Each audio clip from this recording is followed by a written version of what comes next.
I should have kept driving. I told myself one more exit, one more stretch of highway between me and the Christmas tree in my sister's living room, one more hour before I surrendered to sleep. Instead, I pulled off at a blinking neon sign that promised a bed and a shower and the kind of anonymity a tired driver wants.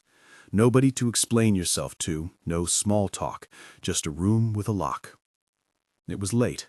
Later than I had planned, and the highway had been a ribbon of white lines and truck tail lights under a sky that smelled like an approaching storm. I'd left the city hours earlier with a car full of boxes and the steady, low music of a road trip playlist. My sister had texted me once around mid-afternoon, "Drive safe, don't make me wait." I'd laughed at the screen, told her in a follow-up that I was only a few hours out, that I'd push through. I lied to her, and I lied to myself. There's a small, private arrogance in thinking you're fine to keep going, that you're not the kind of person who falls asleep with the wheel in your hands. Fatigue is a quiet thing until it's not. The exit ramp curled down and away from the interstate into a strip of town that had been prosperously ordinary in another life. Now the storefronts were a collage of faded paint, hand-lettered signs, and things that stayed open at odd hours because someone still needed them. A gas station with a cracked awning, a diner with a lonely neon coffee cup, and, tucked back from the road, the motel. The sign was a vertical rectangle of glass and metal.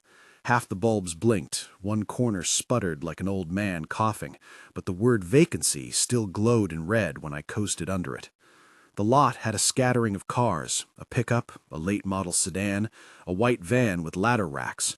Nothing that suggested a crowd, nothing that suggested safety, just people paused, like me. I remember the way the night felt when I stepped out of the car, cold but not bitter. The air carrying that detergent smell of the highway and something older, stagnant like boiled water left to cool. The parking lot light hummed over my head. My boots made a soft slap on the pavement. The motel's exterior was a 2-story rectangle of stucco with wood railings, the kind of place where paint peels in strips and every balcony has a chair that doesn't match the others. A yellow bulb over the stairwell threw a cone of weak light down the walkway. Inside the office, it smelled of industrial air freshener and cigarette smoke that had soaked into the upholstery decades ago. A pegboard on the wall held keys on brass hooks, each with an attached plastic fob, handwritten room numbers, a few missing. Behind the counter, a woman, older, hair pulled up in a tight knot, watched me with a practiced half-smile. The desk was a laminate surface worn glossy from habit, cluttered with a bowl of hard candy, 3 local maps, and a small stack of receipts. She looked up from a crossword puzzle and slid a key across the counter without any surprise at the late hour. The key had the weight and clink of an old story. "You got a room?" she said, voice low and flat from the long hours. "Yes, for the night. Just need to sleep," I said. My words felt oddly formal in that small office. I signed the register, first name, last initial, a zip code, motions that felt like adult talismans. She handed me a slab of cardboard labeled Room 14. "Second floor," she said, "end of the hall." The key scraped against the pegs and left a soft metallic trail of sound that stuck in my ears. On the walk to the room, I saw the details that make a roadside motel into a character. The ice machine in its own little alcove humming, a broom leaned up against a maintenance door, the pool black and still, its plastic cover corrugated and taut like an unblinking eye. The corridor carpet had a pattern that tried to disguise generations of stains. My footsteps made a dull, hollow thud. In room 14, the mattress sagged slightly in the middle, the lamp beside the bed had a cracked shade, and the television was a boxy thing bolted to the dresser with a remote that smelled faintly of lotion. The heat vent under the window rattled when I turned the knob. The bath towels were the kind that quick-dry and feel papery when you rub them. I lay down and listened to the motel breathe. There are sounds motels make at night that are not sinister if you've traveled enough. The clatter of someone loading a cart in the morning, the soft shuffle of a door closing a few rooms away, the chain-linked clunk of keys. I told myself these were normal noises and that a bed, any bed, would be enough. I slept for a shallow, dream-laced hour, one of those sleeps that feels like a pocket watch winding down, uneven, ticking. At 2:17 a.m., something nudged me awake. The clock on the bedside shelf read 2:17 in green block digits, the numbers a small, intrusive light. At first it was muffled, voices behind a wall, a cough, the cadence of anger that doesn't carry fully through plaster. I lay there and tried to soothe myself back to sleep, listening to the familiar rise and fall of conversation from adjacent rooms, telling myself it was two strangers or two lovers or an argument about directions. I had rational explanations lined up like small, tidy boxes. The voices hardened into words. One of them, male, roughened, was arguing about something I couldn't piece together at first. The other, a woman or a younger voice, countered with a worn-out reasonableness. The syllables passed through the thin wall like a radio tuned between stations, fragments, of yore, leave me, stop. Then a clatter as if something heavy had collided with furniture. The sound tightened around my rib cage. I debated calling the desk. It's the same mental ledger that opens when you hear trouble. Call, don't call. The person could be having a private fight. You could be escalating something that shouldn't be yours. There's a line between being helpful and being nosy, and at that hour, ethical certainty frays. I counted options. Call the desk, call the police, throw on shoes and check the hallway myself. Each option felt worse than the last. The idea of standing in the corridor between doors in my slippers was suddenly absurdly vulnerable, but the thought of a scream muffled by walls and then silence made my body a coal of coherent will. There was a scream. It cut clean through the walls and through the small, polite scripts all of us use to avoid involving ourselves in other people's lives. It was a human sound, less like something you see in movies in its melodrama, and more like a raw, immediate animal reaction to fear. It wasn't prolonged, it was a single, jagged note that hollowed my chest. I'm ashamed to say that for a second I considered sleeping through it, convincing myself that someone else would deal with it, that the night clerk was paid to handle such things. But the scream made my hands go cold and my rationalizations slipped away. I sat up, swung my feet to the floor, and moved toward the door. In the corridor, the light was a jaundiced strip under the ceiling. The carpet rubbed dull against my shoes. The second-floor railing cast thin shadows across the walkway. The door to room 15, the room next to mine, was closed, its peephole dark. I pressed my ear to it for a moment to hear nothing but the ordinary air. My neighbor's door handle was warm. I tested it with a gentle turn. It was locked. I thought about knocking and recognized the absurdity. If someone inside was in danger, knocking might warn the person causing it. If there were a stranger, a knock could escalate things. I hovered in the doorway, the night pressing in. At the far end of the hall, a maintenance door stood slightly ajar. I hadn't noticed it when I'd come in. The metal frame was dented and paint flaked along the seam. The door opened onto a shallow crawl space, a place where the building's plumbing and the memory of its repairs lived. From inside came a sound like dragging, light and uneven, like someone pulling something across a floor that wasn't meant to be walked on. It set my teeth on edge in a different way than a voice does, the sound of material, not language. When you hear hauling in offices or warehouses, you think of labor, of moving things. In a motel at 2 a.m., dragging sound is nakedly ominous. I moved down the hall toward room 15 because the sound seemed to focus there. It felt spatial, like the way a song shifts from mono to stereo, and suddenly you can tell which speaker is making the noise. The door to 15 stood a hair's breadth open. Yellow light leaked into the corridor, and the smell that seeped out with it was wrong.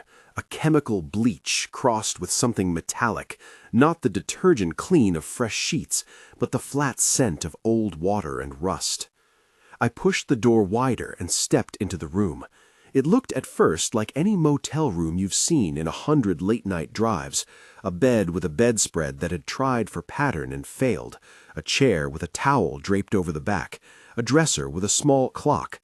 But the carpet beneath the bed had darkened patches, irregular and glossy where the fibers lay flat.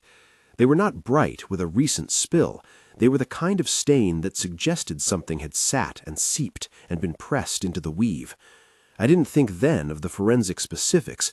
I just registered the feel of wrongness, like a picture slightly tilted when everything else hangs straight. Near the maintenance hatch in the room's back wall, the panel had been moved. The small metal door that usually snapped tight had a corner lifted and a shadow pooled beyond it. There was an echoing hollow from the gap, a small place leading into the building's belly. From within came the same dragging sound, slower now, like someone adjusting to their load. I shouldn't have stuck my head over the edge, but curiosity wrestled with a rising sense of danger, and curiosity won, because curiosity is the more honest impulse. Call it the investigator in me, the same part that makes people call 911 or check on a neighbor's porch light. The crawl space was a low, dusty gap under the building, just big enough for a human torso and a tangle of utility work, PVC pipes, old wiring, insulation crammed in like cotton, a rat's nest of things. The dragging echoed there, and something moved against the concrete with a sound that could have been furniture or could have been bone on stone. I couldn't tell. My breath caught anyway, and for a moment I felt like it refracted, the world becoming just the two sounds of my breath and something scraping below. I stumbled backwards and almost cut my hand on the metal of the access panel. The suddenness of an old motel's physical pain surprised me, the metal cold and sharp enough to sting. I let out a small, involuntary sound that I hoped wouldn't become a laugh, and became nothing. I bolted for the stairs and ran down toward the office. My shoes slapped the pavement. The railing was a blur under my hands. The late-night office door opened before I could think of a polite way to announce myself. The woman behind the desk looked up with the same flat smile, as if the late hour had muted surprise to a practiced art. "Heard something?" she asked, not unkind, but seasoned. I told her in a rush, scream, dragging, maintenance hatch, words spilling like a confession. She listened, blinked slowly, and reached for the phone with an efficiency that told me this was not her first late-night ruckus. She said into the receiver, "We've got a guest here. Says there was a scream and some noise from the room next to his." Her voice was the kind of voice that sorted urgency by practice. She gave a room number and then paused, listening to the person on the other end. The line clicked somewhere in the distance. "Okay, he says he'll check it," she said after a moment, which meant to my overloaded brain that the desk clerk understood either that he should wait for law enforcement or that he should at least placate an anxious guest. She didn't sound panicked. That calmed me some, as if the world could be held together by an unimpressed person's lack of alarm.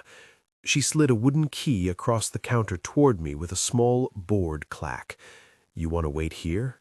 Deputy's on the phone. He says he'll be by," she said. I stared at the brass key with the room number stamped on it and felt ridiculous for having abandoned the room, even though I had a million good reasons to have been brave. My hands didn't stop shaking for a while. I told myself to breathe the same way one would instruct a child, counting in one hand and out the other, the rhythm of survival.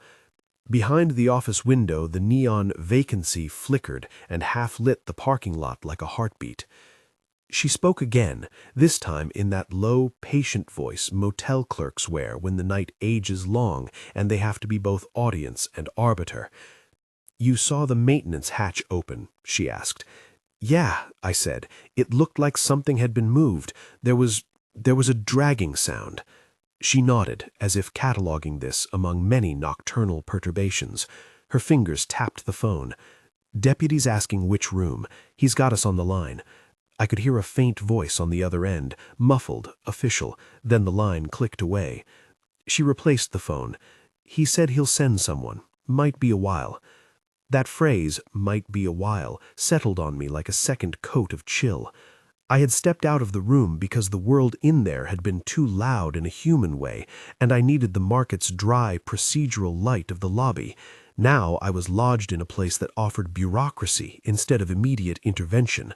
The desk clerk moved with a slow steadiness, folding a receipt and putting it into a tin, an act so banal that it might as well have been prayer. I told her the bits I could remember as exactly as I could: the time, 2:17, the scream, the smell, the dark patches on the carpet. She listened and only occasionally asked a follow-up. Did you see anyone? Did you touch anything? Questions meant to shape a story into municipal logic. I kept remembering the sound from the crawl space, the drag, the way the interior of the wall had sounded like a throat. Outside, a car door slammed. A figure walked under the neon, shadowed and anonymous. I thought of the occupants of the other cars in the lot, of the lives paused there in the little rectangles of glass. The motel, in its architecture of transient anonymity, invites so many human difficulties to pass through it. Lost travelers, fights, breakups, reconciliations, and it is designed to hold them all briefly and then let them go. That knowledge, which had felt comforting on the drive in, now felt like a weakness. She walked me back to the hallway and pointed toward room 15 with one finger. No flourish, no consternation, and said, "We'll lock it down till someone gets here." She took the key from me and clipped it back to its peg. The metallic sound of the keys was louder than it had any right to be. She made a note in a ledger, as if continuity could be enforced by ink. On my second walk past the maintenance door, the air felt closer, a humid press. For a moment, I leaned down and peered into the access again, because I couldn't not look. Under the lip of the hatch, the darkness held, and there was the faint impression of something pushed against concrete, an imprint like a shape that had been there and then moved. It could have been anything. It could have been nothing. I told myself a dozen times that it was nothing. That rational voice is both a consolation and a betrayal. The part of you that wants everything to fit into explanation, even when your senses are shouting mismatch. Back at the desk, the clerk had turned on a small lamp and was flipping through a logbook as if this was what logbooks were for, to make a past night's chaos legible. She told me, quietly, that sometimes old buildings make noise. Pipes shift, pests scurry, wind gets in. There's a litany of banal phenomena that can explain every late-night terror if you give them enough syllables. She was right. Plausible things have a way of arranging themselves around us like cushions. But the room still smelled of old water, and the carpet patches stayed in my mind like stains on a memory. The phone rang again. She answered, listened, and told the person on the other end that there was an anxious guest who reported yelling and what sounded like a scrape. She asked for the squad car's number. I watched the blur of her profile in that lamplight and felt a want, an almost childish wish that she would look at me with evidence in her eyes that something would be done. Instead, she was efficient and flat and human in the way only people who work nights are. She told me the deputy would call back in a few minutes and that he might want to speak with me directly. Her face, for a moment, had the softness of someone who had seen people wide awake and frightened before and knew they were fragile. "Would you like a coffee?" she asked, as if there was a domestic balm for adrenaline. She reached for a small paper cup, and I nodded like a man accepting tea after a hospital. The coffee was black and too strong, and the sugar sat as an island at the bottom because at 2 a.m. sugar dissolves slowly. We sat in a quiet that felt like a poised gasp. Every now and then she'd glance at the window to check the parking lot. Every now and then I'd look at the logbook as if it would offer a map to meaning. I told her about my drive, how the city had felt already decorated, how every radio song on my playlist seemed to be trying to announce Christmas. and she listened with the unhurried patience of a person whose job is to be the last cut of human contact for strangers until morning. "You just want to get home," she said, like she wasn't telling me anything I didn't already know. Her words acknowledged my small, prosaic motive. Sometimes the most disturbing stories begin with the most mundane needs: sleep, a bathroom, a bed. We sat like that, and the motel held its breath with us. Time thinned and became a kind of background noise. Car doors, the slow hum of the refrigerator in the office, the distant sound of a radio turning a station. Then, like a needle, a new sound came from the hall, the squeak of shoes. A figure, uniformed, young, appeared in the office side of the glass. He looked around with that acute attention you learn when you're new at a job and want to believe everything can be fixed if you look hard enough.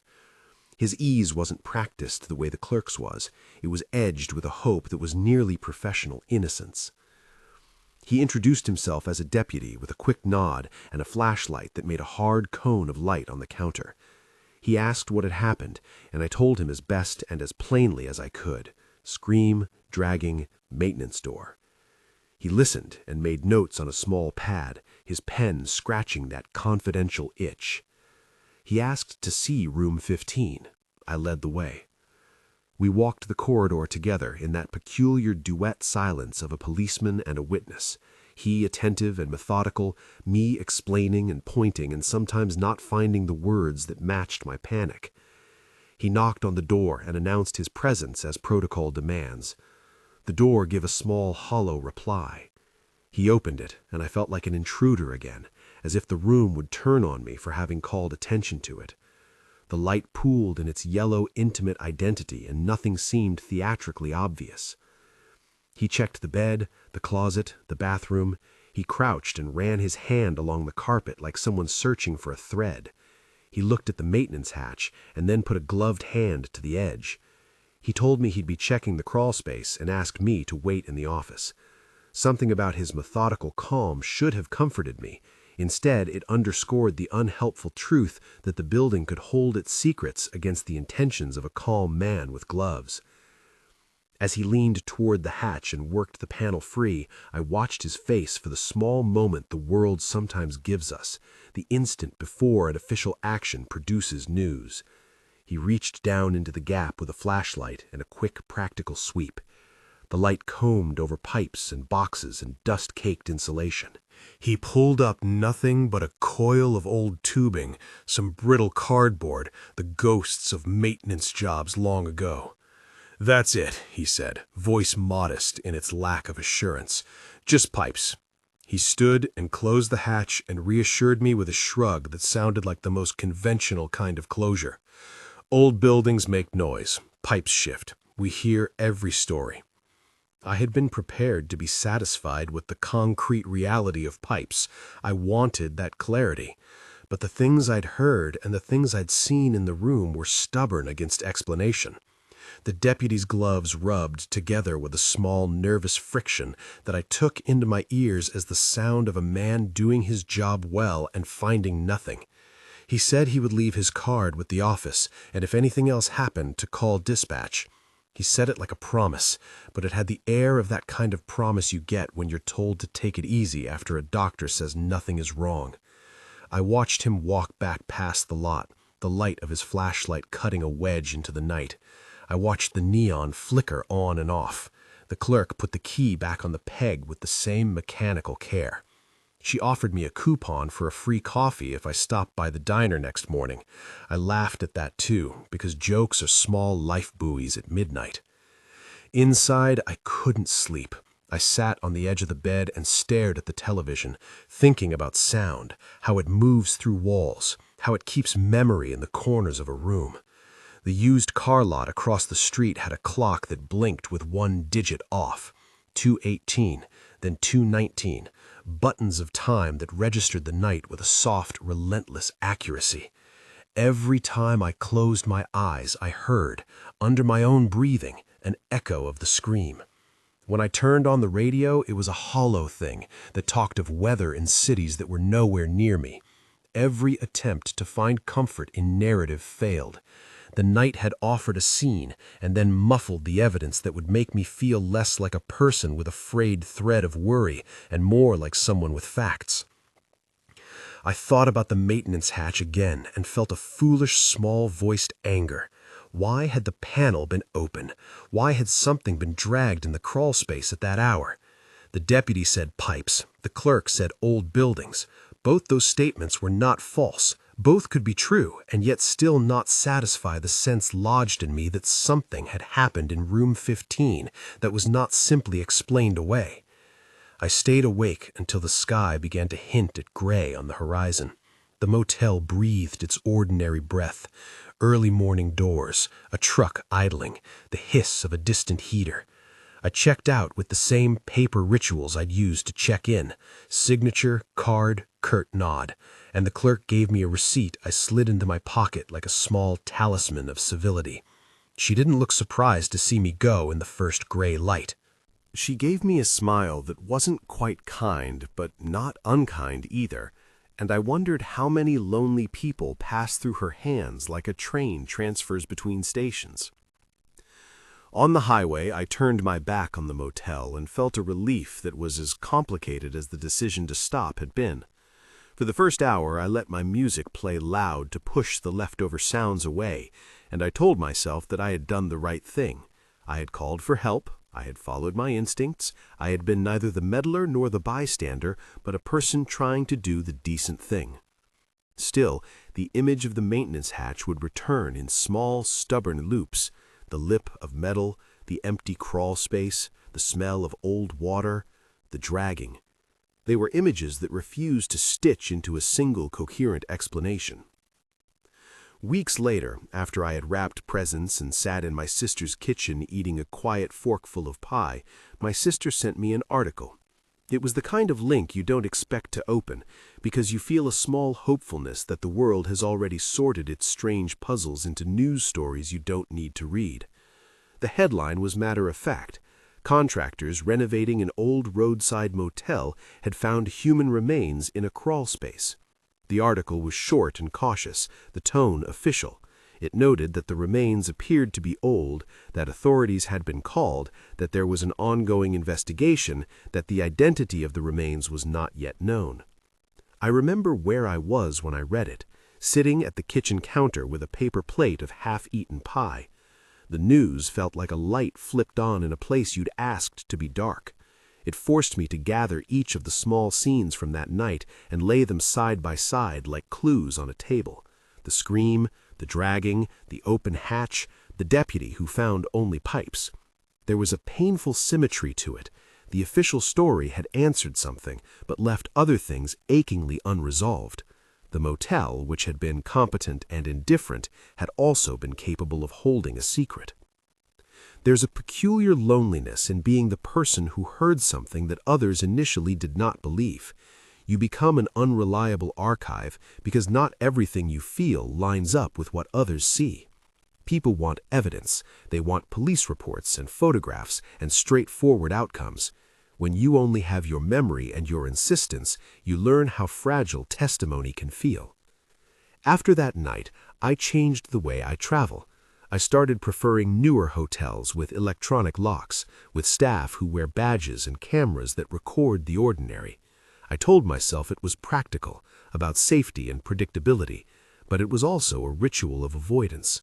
The old motel's neon had stuck in me like a physical reminder that some places keep their histories folded tight within their walls. I began to imagine, when I saw a flashing sign on the road, the possibility that every building remembers something you can feel if you stand too long in the wrong corner.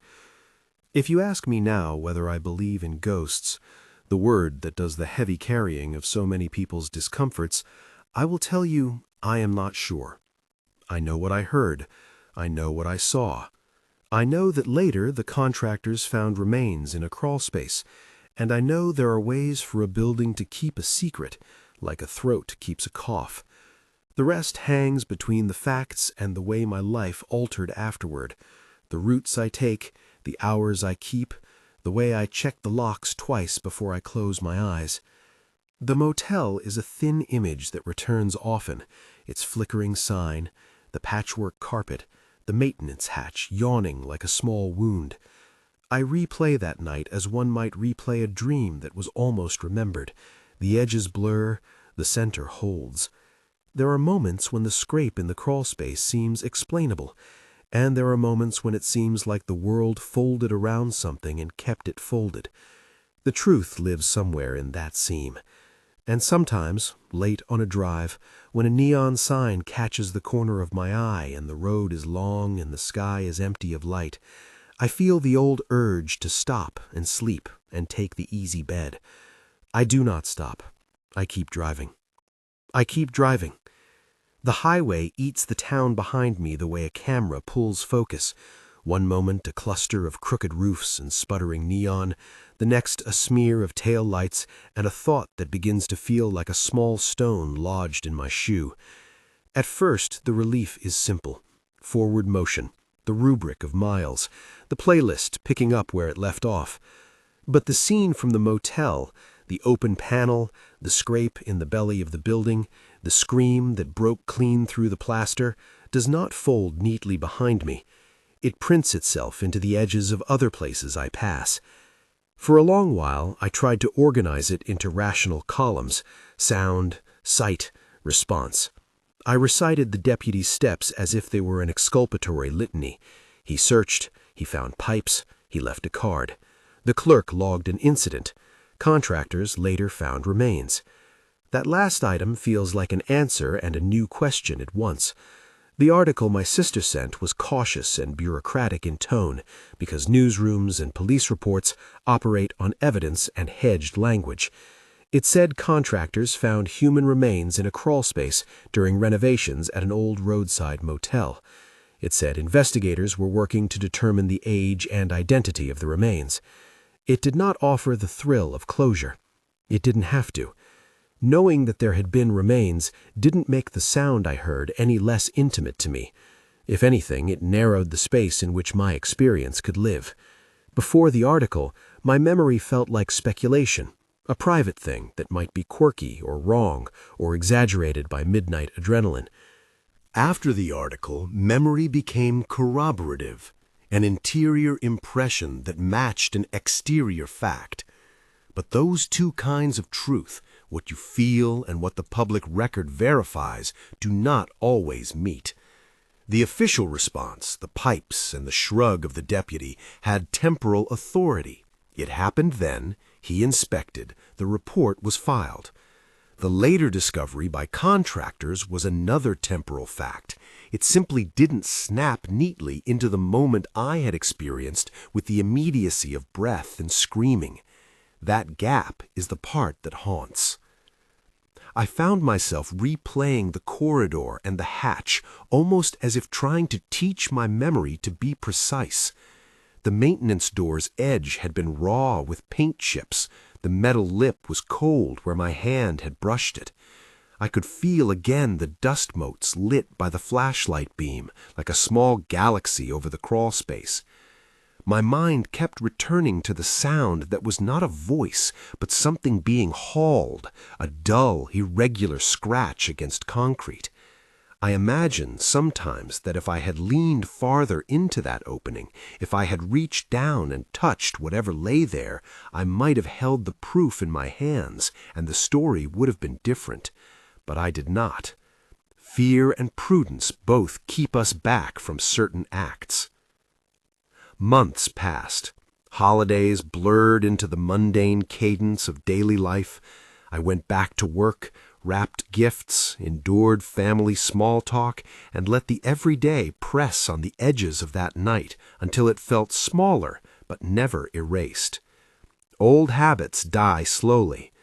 I stopped taking the back roads at dusk and started favoring highway interchanges with lit stations and brand name hotels that show up on apps with reviews and cameras in the lobbies. The change was practical and ritual, a safer instinct, an attempt to tidy a place where I had felt untidy. On long drives, if a neon sign flickers with an appealing vacancy, there is a new calculus in my head, measured and boring perhaps, but persistent.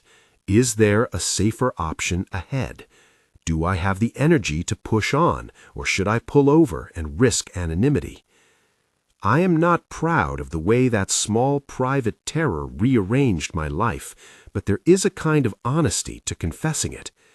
Traumatic events rarely announce themselves as life-changing in the moment. Often they lie quiet and patient, then slowly shift the choices you make. I used to think that if you were sensible, if you planned, if you read the reviews, if you kept your phone charged, the world would yield you to safety.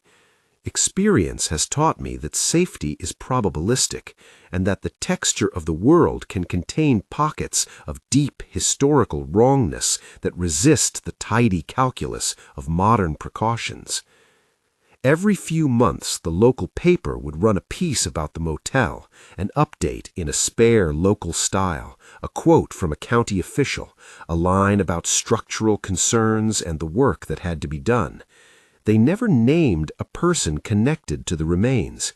They described the bones as unidentified and likely old. That phrasing, likely old, both explained and emptied the story of the particular human life that had been there.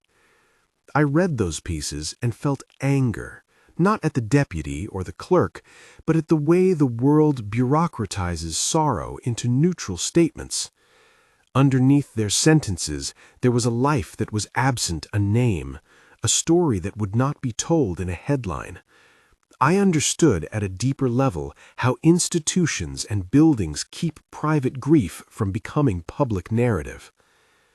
Sometimes I tried to imagine the person whose remains had been found, an outline of a life that might have overlapped with mine, someone who once moved through a motel corridor, who had reasons to be on the road late at night, who might have left and never returned. I stopped myself from turning that imagination into stories that could be taken as fact. It felt like theft to invent another person's end. There is a necessary restraint in how we reckon with unknowns. We can mourn the absence. We shouldn't populate it with fabrications. The memory did curious things in dreams. A few nights it returned as a literal corridor, the wallpaper blooming into a map of every traveler's anxious decision. Sometimes I dreamed I was back in room 14, turning the key with cold fingers, only to hear the same scratch and see the hatch open and a hand reaching up. No face, just a sleeve and a bone-white wrist that drew back. The dream would always stop there, before anything could be resolved. When you wake up from that kind of dream, the world takes a while to realign, your senses measuring whether the bed holds you, the clock blinking to confirm the hour. Out in the world, conversations with friends and strangers took on a new, guarded tone. People tell stories to process things. I found that when I told this story, reactions were uneven. Some listeners accepted it with a small, solemn nod, people who have traveled or worked in units of public service. Others shrugged it away like static, labeling my fear as the byproduct of too many late-night songs and too much coffee. I learned that testimony is negotiable in social space. There are audiences who demand proof, and there are those who will take a voice for granted. Both are valid social instincts. We are built to not be pulled into every dark thing we hear, and also built to be skeptical so our empathy is not exploited. Once, on a segment of a long drive that was so familiar it felt like a braille map under my tires, I stopped for gas at an older station and found myself watching a small looped TV over the counter that played a local news roundup. The motel's name flickered across the lower third for a second, an update on the investigation. I had to step outside to steady myself. The air felt too thin for the sudden swell of memory. There were rumors then, small and unnamed, about whether the remains might connect to a missing persons case from years prior. Rumors are weeds. They grow in the cracks where official information does not reach. I avoided them because they have a tendency to dress up the unknown in the clothing of speculation. There are practical things I changed that I can list as a kind of safety inventory. I always let someone know where I was stopping. I prefer places with cameras and visible staff in the lobby. I program hotels into my route in advance. I keep the passenger door accessible and my wallet in a zipped pocket. None of these things undo the feeling of having been present in a place where something unreadable happened. They are small talismans, attempts at control. They may feel excessive or not. That judgment belongs to the person who remembers midnight alarms. There was a period when, in restaurants and waiting rooms, I would start noticing the backgrounds, maintenance doors, access panels, the places buildings hid their bones. At first, it was a kind of hyper-vigilant curiosity, the way you check a child's hand for a fever. Then it became, in a quieter register, a respect for how much the built environment carries with it, repairs, patchwork, the accumulation of what it has seen. Old buildings have a way of being porous. They are repositories of human motion. People come, stay briefly, leave. Sometimes things are left behind that cannot speak for themselves. We assume modernity, with its locks and logs, has corralled most of human hazard away from us, but the older places keep their own archives. Once, some months after the article, I drove past a different motel on a separate trip. Its neon spelled out a name that had once been cheerful and was now a stammering wink. The pattern of the asphalt, the plastic chairs on balconies with mismatched cushions, the same humming ice machine in its alcove. I felt a hitch of a memory that was almost a reflexive panic. I slowed the car and then kept going. That night I booked a chain hotel well off the exit, where room doors had electronic locks, and a young night clerk had a bright, faux suave manner that felt engineered to instill comfort. I slept without waking. The price of that calm was a small private resignation. I had moved a part of myself into safer infrastructures. I sometimes think about the motel as a creature that collects stories, not a conscious creature, but an accumulation. Its walls are like layers of sediment, each night adding a thin film of events, laughter, television hum, late-night arguments, quiet reconciliations, and occasionally things that will become public only in small procedural notices. The maintenance hatch was a feature of that creature, an anatomical detail, a mouth, an ear, a belly. It was never meant to be dramatic. It was meant to be practical. But I know now that practical things can also be sites of lasting sorrow. On some evenings, I revisit our own small epic of that night in my head and play different versions. The brave version, where I called the deputy sooner. The foolish one, where I had stayed and slept. The rational, where the whole thing was nothing more than an old pipe and a tired imagination. None of the versions gives me complete peace. That is where memory gets complicated. The mind folds potentialities into the actual, until differentiating them requires a careful reinspection of time. For a while, I found solace in the idea that other people had odd motel episodes too. Stories of flickering lights, or a phantom ice machine rhythm, or a figure at the pool. Those stories clustered like a family of anecdotes and reassured me that my experience was not solitary in the universe of roadside transients. To be clear, those other anecdotes were different nights in different places. Once, at a separate motel on a different road, there was a tale of a late-night guest who swore the ice machine started making the sound of a voice, an imitation of the human cadence, a weird human rhythm that made the clerk and a few guests stop mid-sentence and listen. Another time, years before, workers at a motel by a desert highway reported the image of a person at the pool when nobody had used it in months. No footprints, no disturbance of the cover, just the impression of presence. I say those things not to imply pattern or to assert supernatural patterns. I say them to illustrate how motels, which are by design transient and porous, accrue uncanny reports. They become part of a cultural fabric where the ordinary and the inexplicable can sit side by side. As the years go on, the memory softens in some places and hardens in others. I forget details in the way that all memory does, the exact shade of the carpet, the precise words the deputy used, but I retain the center, the scream and the scrape, the maintenance hatch's lip, the way the clerk folded a receipt. Those are anchor points. They act like a geography for the rest of the night. When I tell the story now, it is not always to scare people or to boast of being a witness. I tell it because it altered me, because it sits in the ledger of my decisions, because it taught me that the world has small pockets of unresolved things, and witnesses are sometimes left with the heavy work of carrying them. There is, I admit, a stubborn piece of me that wants neat narrative, an arrest, a solved case, a name for the remains. That is how we make sense of grief in public life, by giving it shape. But life rarely complies. Sometimes facts come, and sometimes they come slowly and in fragments, leaving us to make do with partial knowledge and the careful ethics of restraint.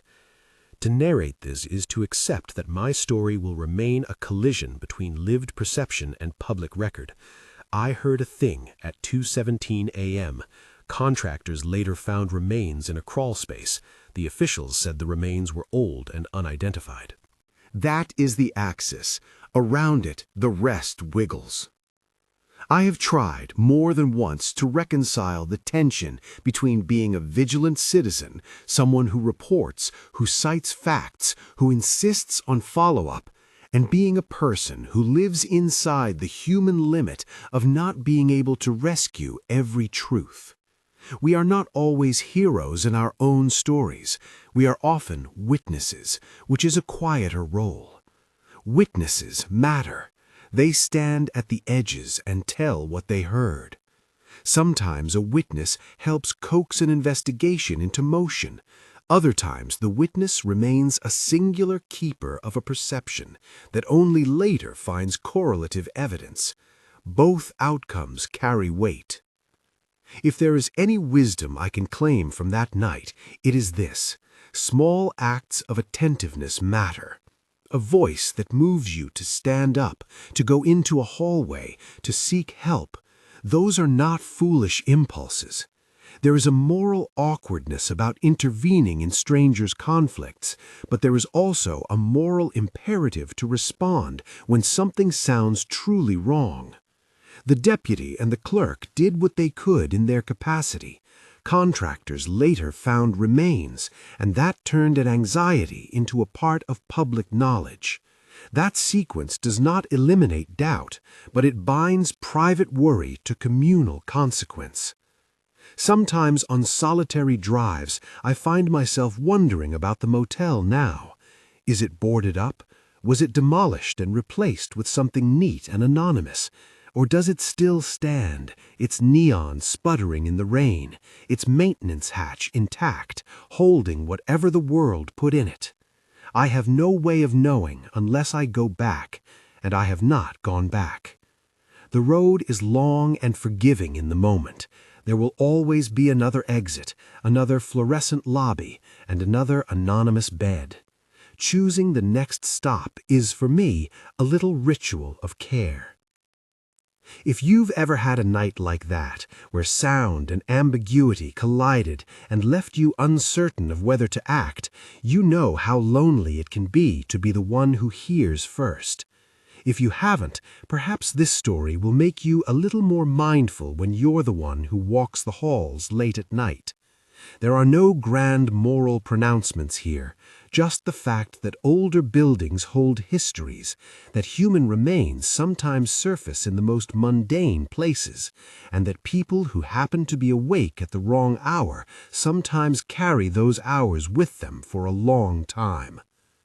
The neon that first coaxed me off the highway at 2 in the morning has become for me a symbol with multiple meanings: invitation, vulnerability, and the stubborn human desire for rest. In the end, I choose the practical over the romance. I plan my stops. I let someone know where I will be. I prefer the chrome and the lock. But I will always carry that night with me, the scrape, the scream, the small administrative gestures that tried to manage the moment, and the slow, stark fact of what contractors later found. there is no tidy final line to this story. The motel held its secret until someone began tearing it open. The world responded in the only terms it has: police reports, contractors' findings, cautious headlines. My life moved on in small, deliberate ways: altered routes, different hotels, a slightly louder phone alert at 2 a.m. The rest is, as always, a quiet tension between what you know in your bones and what the world can prove on paper. If this resonated with you or stirred up a similar night in your memory, leave a comment and tell the story, what you did, what you heard. If you want more first-person accounts like this, subscribe and I'll share more. For now, when the road is long and the neon flashes in the corner of your eye, I'll keep driving.